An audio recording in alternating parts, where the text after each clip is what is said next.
السلام علیکم دوستوں، بسم اللہ الرحمن الرحیم۔ حضرت داؤد علیہ السلام کا واقعہ۔ پیارے اسلامی بھائیوں، وہ کون سی قوم تھی جس کو اللہ تعالیٰ نے اس قوم کو تمام لوگوں کو بندر بنا دیا؟ اس قوم کے لوگ کون سا ایسا گناہ کرتے تھے جس کی وجہ سے اللہ تعالیٰ نے ان پر دردناک عذاب نازل فرمایا؟ اور یہ لوگ بندر بننے کے بعد کتنی دیر زندہ رہے اور پھر ان کو کس قدر دردناک موت آئی؟ اور کیا آج کے دور میں پائے جانے والے بندر اسی قوم کی نسل میں سے ہیں؟ ان تمام سوالوں کے جواب قرآن حدیث کی روشنی میں آج کے اس ویڈیو میں ہم آپ کو بتائیں گے، لہٰذا آپ سے گزارش ہے کہ ہمارے اس ویڈیو کو آخری تک ضرور دیکھیے گا۔ پیارے دوستو، انسانوں کے بندر بننے کی ابتدا حضرت داؤد علیہ السلام کے دور سے ہوئی۔ اس واقعہ کا پس منظر کچھ یوں ہے۔ حضرت داؤد علیہ السلام اور ان کی قوم سمندر کے کنارے ایلا نامک گاؤں میں رہتے تھے اور ان کی تعداد 70,000 کے قریب تھی۔ یہ قوم بڑی ہی خوشحال تھی اور اللہ تبارک و تعالیٰ کے فرما بردار قوم تھی۔ اس قوم کو اللہ تبارک و تعالیٰ نے بے شمار نعمتوں سے نوازا تھا۔ ہر طرف سرسبز شاداب باغات اور ہر طرف ہریالی ہی ہریالی تھی اور اللہ تبارک و تعالیٰ کی بے پناہ کرم نوازی تھی۔ یہ لوگ اپنی زندگی میں بہت خوش تھے۔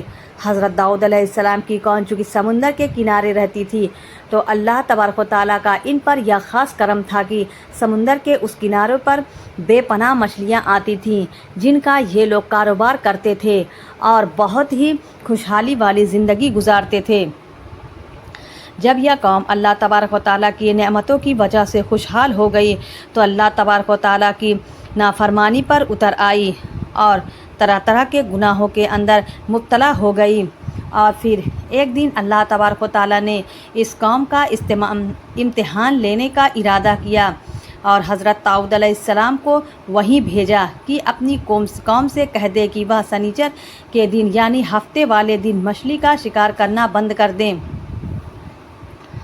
اس طرح اللہ تبارک و تعالیٰ نے حضرت داؤد علیہ السلام کی قوم پر ہفتے والے دن مچھلیوں کا شکار حرام فرما دیا اور پھر یہاں سے اس قوم کی بربادی شروع ہو گئی۔ حضرت داؤد علیہ السلام نے اپنی قوم کو بتایا کہ اللہ تبارک و تعالیٰ نے ہفتے والے دن مچھلیوں کے شکار کو حرام کر دیا ہے تو آپ لوگ بہت زیادہ پریشان ہو گئے اور ساری قوم سر جوڑ کر بیٹھ گئی، کیونکہ ہفتے کا دن ہی وہ دن تھا جس میں مچھلیاں وافر مقدار میں آتے تھے اور خود بخود کنارے پر آ جاتی تھیں، اور باقی دن ایسے تھے کہ بہت کم اور نہ ہونے کے برابر مچھلیاں پکڑی جاتی تھیں۔ اس قوم کا گزر بسر چونکہ مچھلیوں کے شکار پر تھا، اس وجہ سے اللہ تبارک و تعالیٰ کا حکم سن کر یہ قوم پریشان ہو گئی۔ یہ نہیں جانتے تھے کہ اللہ تبارک و تعالیٰ کی طرف سے یہ ایک آزمائش ہے۔ پھر ایک دن شیطان نے ان کو وسوسہ ڈالا کہ سمندر سے نالیاں نکال کر خشکی میں بڑے بڑے حوض بنا لیے جائیں۔ جب ہفتے والے دن مچھلیاں آئیں گی تو نالیوں سے ہو کر ان بڑے بڑے حوض میں آ جائیں گی اور اس طرح پھر ان نالیوں کا منہ بند کر دیا جائے اور پھر اگلے دن یعنی اتوار والے دن ان کو پکڑ لیا جائے۔ شیطان نے اس قوم کے لوگوں کو برگلا کہ اس طرح ہم ہفتے والے دن شکار سے بھی بچ جائیں گے اور مچھلیاں بھی ہاتھ آ جائیں گی اور وہ بھی پکڑی جائیں گی۔ بہت سے لوگوں کو یہ ہلا بازی اچھی لگی اور انہوں نے ایسا کرنا شروع کر دیا اور سمندر سے چھوٹی چھوٹی نالیاں نکال کر بڑے بڑے حوض میں ڈال دی، جس کے ذریعے وافر مقدار میں مچھلیاں ان حوض میں داخل ہو جاتی۔ اس قوم کے بدبخت لوگوں کو شیطان کا یہی ہیلا بہت پسند آیا، لیکن اس قوم نے یہ نہ سوچا کہ جب مچھلیاں سمندر سے حوض میں آ کر قید ہو گئیں تو پھر مچھلیوں کا شکار ہی ہو گیا۔ اس لیے یہ شکار بھی ہفتے والے دن ہی قرار پایا جو اللہ تبارک و تعالیٰ نے حرام قرار دیا تھا۔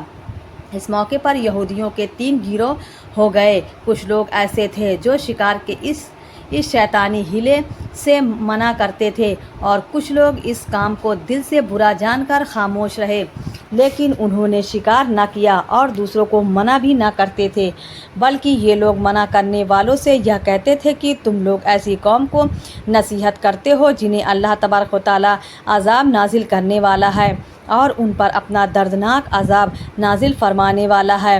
اور اس قوم کے کچھ لوگ ایسے تھے جو سرکش اور نافرمان لوگ تھے، جنہوں نے اللہ تبارک و تعالیٰ کے حکم کی اعلانیہ مخالفت کی اور شیطان کے ہیلے بازی کو مان کر ہفتے والے دن شکار کرنے لگے۔ یہ لوگ اللہ تبارک و تعالیٰ کے حکم کی کھلم کھلا مخالفت کرتے تھے اور ہفتے والے دن مچھلیوں کا شکار کر کے ان کو کھایا کرتے اور بیچا کرتے۔ پیارے دوستوں، حضرت داؤد علیہ السلام کی قوم کے 1200 ایسے نافرمان افراد تھے جو منع کرنے کے باوجود بھی ہفتے کو ان نالیوں کے ذریعے شکار کرتے رہے۔ حضرت داؤد علیہ السلام نے ان 1200 نافرمانوں کو اللہ تبارک و تعالیٰ کے عذاب سے ڈرایا کہ وہ اللہ تبارک و تعالیٰ کی اس نافرمانی سے باز آ جائیں، لیکن وہ لوگ باز نہ آئے اور کھلے عام شکار کرنے لگے۔ چنانچہ وہ لوگ جو اس بات کو برا جانتے تھے، ان لوگوں نے اپنے اور ان نافرمانوں کے درمیان ایک دیوار کھڑی کر دی، جس کی ایک طرف وہ 1200 نافرمان رہتے تھے اور دوسری طرف وہ لوگ تھے جو شکار سے باز رہے۔ حضرت داؤد علیہ السلام نے اپنی قوم کے نافرمانوں کو بہت سمجھایا، لیکن یہ لوگ اپنی نافرمانی سے باز نہ آئے اور اسی طرح اللہ تبارک و تعالیٰ کی نافرمانی کرتے رہے اور شکار کرتے رہے۔ پھر ایک دن حضرت داؤد علیہ السلام نے غضبناک ہو کر شکار کرنے والوں پر لعنت فرما دی۔ اس کا اثر یہ ہوا کہ ایک دن کتھاکاروں میں سے کوئی بھی اپنے گھر سے باہر نہ نکلا۔ یہ منظر دیکھ کر کچھ لوگ ان کی دیواروں پر چڑھ گئے تاکہ معلوم ہو سکے کہ وہ لوگ کس حال میں ہیں۔ جب ان لوگوں نے ان نافرمانوں کو دیکھا تو سب کے سب بندر کی صورت میں مسخ ہو چکے تھے۔ اللہ تبارک و تعالیٰ نے ان کی نافرمانی کی وجہ سے ان پر اپنا دردناک عذاب نازل فرمایا اور ان کو انسانوں سے بندر بنا دیا۔ جب لوگ ان مجرموں کے گھر گئے اور گھر کا دروازہ کھول کر ان کے گھر میں داخل ہوئے تو وہ بندر اپنے رشتہ داروں کو پہچانتے تھے اور ان کے پاس آ کر ان کے کپڑوں کو سونگھتے تھے اور زاروں قطار روتے تھے، لیکن وہ کچھ بول نہ سکتے تھے۔ اللہ تبارک و تعالیٰ نے نافرمان بندر بن جانے والے لوگوں کی تعداد 12,000 تھی۔ ان 12,000 لوگوں کو اللہ تبارک و تعالیٰ کی نافرمانی کی اور اللہ تبارک و تعالیٰ نے ان کو بندر بنا دیا، جس طرح کی اللہ تبارک و تعالیٰ سورہ بقرہ میں ارشاد فرماتا ہے: بے شک ضرور تمہیں معلوم ہے تم میں کہ وہ جنہوں نے ہفتے میں سرکشی کی تو ہم نے ان سے فرمایا کہ ہو جاؤ بندر تتکارے ہوئے۔ اس طرح حضرت داؤد علیہ السلام کی قوم کے 12,000 نافرمان بندر بن گئے۔ یہ لوگ 3 دن تک زندہ رہے اور اس دوران یہ کچھ نہ کھا سکتے تھے اور نہ ہی پی سکتے تھے، بلکہ یوں ہی بھوکے پیاسے سب کے سب ہلاک ہو گئے اور 3 دن کے اندر سب کے سب مر گئے۔ اور وہ لوگ جو ان نافرمانی کو اللہ تبارک و تعالیٰ کے اس نافرمانی سے منع کرتے تھے، اللہ تبارک و تعالیٰ نے ان کو اس عذاب سے سلامت رکھا، اور وہ لوگ جو شکار کو برا جان کر خاموش رہتے تھے، اللہ تبارک و تعالیٰ نے ان کو بھی اس عذاب سے سلامت رکھا۔ پیارے دوستوں، آج کے دور کے بندر میں سے کیا کوئی بندر ان کی نسل میں سے بھی موجود ہے، یا آج کے دور میں پائے جانے والے بندر انہی بندروں کی نسل میں سے ہے؟ اس کے متعلق روایت میں آتا ہے کہ حضرت عبداللہ بن مسعود رضی اللہ تعالیٰ عنہ سے روایت ہے کہ نبی پاک صلی اللہ علیہ وسلم سے کسی نے سوال کیا کہ آج کے بندر کیا حضرت داؤد علیہ السلام کی قوم میں سے ہیں؟ تو نبی کریم صلی اللہ علیہ وسلم نے ارشاد فرمایا کہ اللہ تبارک و تعالیٰ جس قوم پر عذاب بھیجتا ہے یا ان کی شکلوں کو مسخ کرتا ہے تو یہ عذاب انہی پر ہوتا ہے جن پر وہ عذاب نازل ہوا تھا، اور اس کے بعد اللہ تبارک و تعالیٰ ان لوگوں کو ہلاک کر دیتا ہے اور ان کی اگلے نسل نہیں بڑھتی۔ اس لیے یہ بات غلط ہے کہ کچھ لوگ یہ سوچتے ہیں کہ آج کے بندروں میں بھی حضرت داؤد علیہ السلام کی قوم کے بندر بننے والوں کی نسل موجود ہے۔ ایسا کچھ بھی نہیں ہے۔ وہ لوگ صرف اور صرف 3 دن زندہ رہے اور اس کے بعد سب کے سب ہلاک ہو گئے، اور اللہ تبارک و تعالیٰ نے اس قوم کے نافرمانوں کو صفائے ہستی سے مٹا دیا۔